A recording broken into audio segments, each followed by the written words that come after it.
আজ একটা দুঃখের কথা আপনাদের সঙ্গে শেয়ার করতে চাই। আগে আমাদের গ্রামগঞ্জে নেশার এই ভয়াবহতা ছিল না।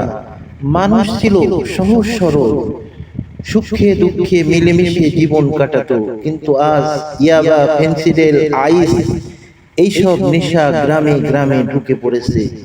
আজ পরিস্থিতি এমন হয়েছে, প্রায় ঘরে ঘরে প্রতি 10 জনে একজন মানসিক সমস্যায় ভুগছে। সবচেয়ে বেশি ক্ষতিগ্রস্ত হচ্ছে আমাদের তরুণ ছেলে মেয়েরা। অল্প বয়সে তারা নেশার ফাঁদে পড়ে যাচ্ছে, তাদের হাসি হারিয়ে যাচ্ছে, স্বপ্ন ভেঙে যাচ্ছে, পরিবার ভেঙে যাচ্ছে। প্রিয় দর্শক, এই অবস্থা আমাদের সমাজকে ধ্বংস করছে।